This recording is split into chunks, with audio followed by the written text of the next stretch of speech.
ก็สวัสดีเพื่อนๆทุกคนและกลับมาพบกับการอัปเดตข้อมูลข่าวสารรถมอเตอร์ไซค์ใหม่ๆโดยพวกเราทีมงาน Motor Expo กันอีกครั้งนะครับสำหรับในวันนี้เราจะยังพาเพื่อนๆไปอยู่กับบรรยากาศของงาน Motor Expo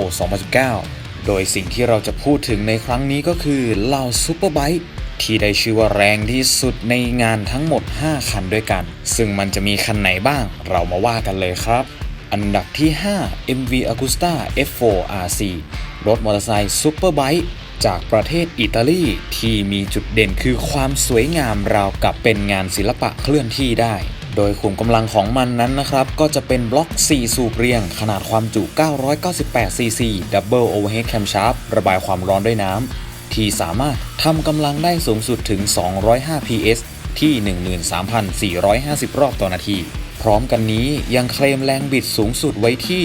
115นิวตันเมตรที่ 9,500 รอบต่อนาทีเท่านั้นนอกจากนี้หากลูกค้าท่านไหนสนใจอยากจะติดตั้งชุด Race Kit เพิ่มเข้าไป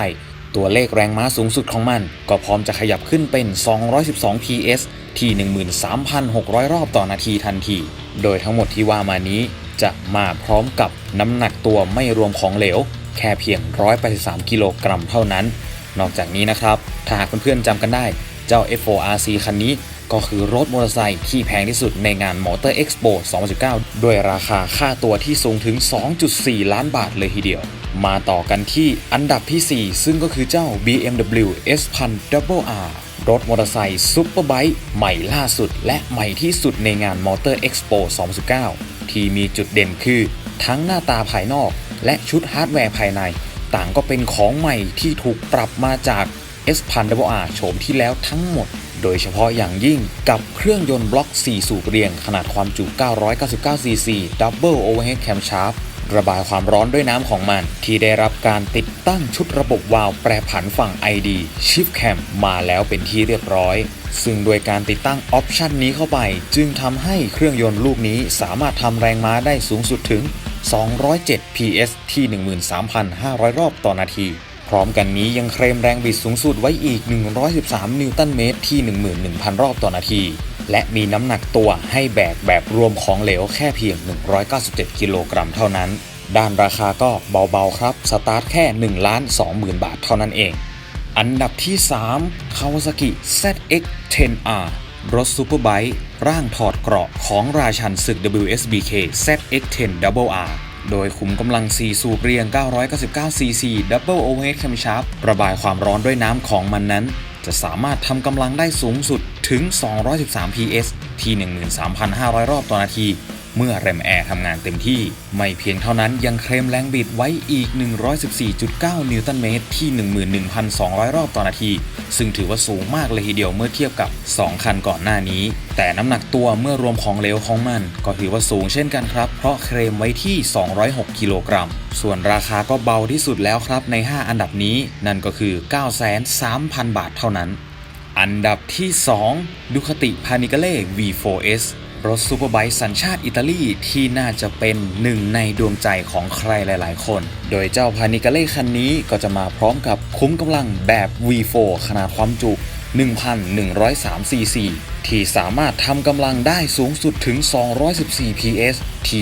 13,000 รอบต่อนาทีและด้วยขนาดความจุที่ใหญ่กว่าเพื่อนจึงทำให้แรงบิดสูงสุดของมันถูกเคลมไว้สูงถึง124นิวตันเมตรที่ 10,000 รอบต่อนาทีเท่านั้นขณะที่น้ำหนักตัวเมื่อรวมกับของเหลวก็จะเคลมไว้ที่195กิโลกรัมด้านราคาก็สูงตามสเปคครับเพราะว่าถูกตั้งไว้ที่ 1,449,000 บาทเลยทีเดียวและสำหรับรถซุปเปอร์ไบค์ที่แรงที่สุดในงานมอเตอร์โชว์ 2019 ก็คือเจ้า Aprilia RSV4 1001 Factory ที่มาจากแผ่นดินมักกะโรนีเช่นเดียวกับอันดับที่ 2 และอันดับที่ 5 ส่วนเครื่องยนต์ของมันก็เป็นบล็อก V4 ที่ถูกปรับ cc เพิ่มขึ้นเป็น 1,078 cc จนสามารถทำแรงม้าได้มากกว่าใครเพื่อนครับด้วยตัวเลข217 PSที่ 13,200 รอบต่อนาทีส่วนแรงบิดก็จะเคลมไว้น้อยกว่าอันดับที่ 2 อยู่ประมาณ1คือ122นิวตันเมตรที่ 11,000 รอบต่อนาทีและมีน้ำหนักตัวเมื่อรวมของเหลวแค่เพียง199กิโลกรัมเท่านั้น ส่วนราคาค่าตัวก็กะให้ชนกับ Panigale V4S โดยตรงที่ 1,449,000 บาทเช่นกันดังนั้นหากเพื่อนๆคนไหนสนใจอยากจะรับชมเจ้าซูเปอร์ไบค์ทั้ง5คันที่เรากล่าวมานี่แล้วก็